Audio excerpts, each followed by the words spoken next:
മറ്റേ ഇവിടെ എല്ലാവരും നാരും വിളിക്കുന്നില്ലേ എന്ന് പറഞ്ഞാൽ ഒരു ദിവസം നീ അത് പറഞ്ഞൊക്കെ ഓർമ്മയില്ലാത്തതാണെന്ന് എനിക്ക് അറിയത്തില്ല. അതിൽ ഞാനും നൂറേയും കൂടി ഇരിക്കുന്ന സമയത്ത് നീ എന്തോ പ്രശ്നം, ഞാൻ പിന്നെ അത് കേൾക്കാൻ നിന്ന്, ഞാൻ ബാക്കിലാണ് ഇരുന്നത്. അപ്പൊ ഞാൻ ഇങ്ങനെ വന്നപ്പം ഇവരുടെ ഭാഗത്ത് മിസ്റ്റേക്ക്, ഇവർ ചോദിക്കുന്നുണ്ട് അവിടെ എന്തോ അവിടെ പറഞ്ഞത്. അപ്പൊ നീ പറയുന്നത് അത് അക്ബർ പറയുന്നു ഇങ്ങനെയൊക്കെ ചെയ്യണമെന്ന്. ഇപ്പൊ നീ പറഞ്ഞു കൊടുക്കുന്നുണ്ടോ അന്ന കാര്യങ്ങളൊക്കെ നീ പോയി. അപ്പൊ ഈ ആദിൽ പറയുവാണ് അങ്ങനെയാണെങ്കിൽ നീ പോയിട്ട് ചോദിക്കണമെന്ന്, അതായത് നീ അവിടെ പോയി ഇരിക്കുന്ന കാര്യങ്ങളൊക്കെ എനിക്ക് പറഞ്ഞു തരണേ.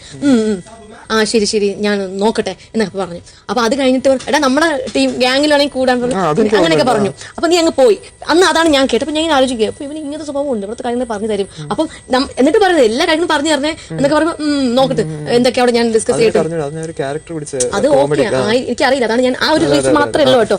പിന്നെ രണ്ടാമത്തത് ഒരു ദിവസം വന്നിരുന്നിട്ട് ഇവിടെ നടക്കുന്ന സംഭവം, അതായത് നീ കുറച്ച് പേരുടെ ഇപ്പം അക്ബറിന്റെ അടുത്ത് ആരുടെ അടുത്തൊക്കെ പോയി സംസാരിച്ചിട്ട് നീ അവിടെ വന്നിട്ട് സംസാരിക്കുന്നുണ്ട്, അവരിങ്ങനെ പറഞ്ഞു അങ്ങനെ പറഞ്ഞു എന്നൊക്കെ സംസാരിക്കും. അപ്പം നമ്മുടെ കാര്യം ഇപ്പം ഞാൻ എന്റെ വാക്ക് കേൾക്കാറുണ്ട്, ഞാൻ പറഞ്ഞ കാര്യങ്ങൾ നീ എല്ലാം കേൾക്കാറുണ്ട്. അതുപോലെ ഓരോ ആൾക്കടുത്ത് പോയിട്ട് ഇവിടെ നീ ഉള്ള ഒരാളാണ്, അപ്പം നമ്മൾ പോയി എന്താ സംഭവിച്ചെന്ന് ചോദിക്കേണ്ട ആവശ്യമില്ല, എല്ലാം കേൾക്കുന്നുണ്ട്. പറയുകയാണെങ്കിൽ എല്ലാവരും മൊത്തത്തിൽ നിൽക്കുമ്പോൾ സംസാരിക്കണം. അപ്പൊ നിന്റെ പ്രശ്നം എന്ന് പറയുമ്പോൾ ഇപ്പൊ ഞാൻ പറഞ്ഞ കാര്യങ്ങൾ കേട്ട് വിശ്വസിച്ചിട്ട് നീ എന്ത് ചെയ്യും, അവിടെ പോകും.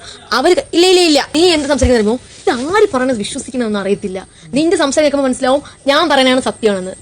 അപ്പം നീ അവിടെ പോയപ്പോൾ അവർ സംസാരിക്കുമ്പോൾ അവർ പറയുന്നത് സത്യം, പക്ഷെ നിനക്ക് ഇത്ര നാളായിട്ട് അറിയത്തില്ല ആരുടെ ഭാഗത്താണ് മിസ്റ്റേക്ക് എന്ന്. നിനക്ക് ഇതുവരെ ആരുടെ ഭാഗത്ത് മിസ്റ്റേക്ക് ആരുടെ ശരി അത് അറിയത്തില്ല. അപ്പൊ ആ മിസ്റ്റേക്കാണ് ഞാൻ ചൂണ്ടിക്കാണിച്ചത്.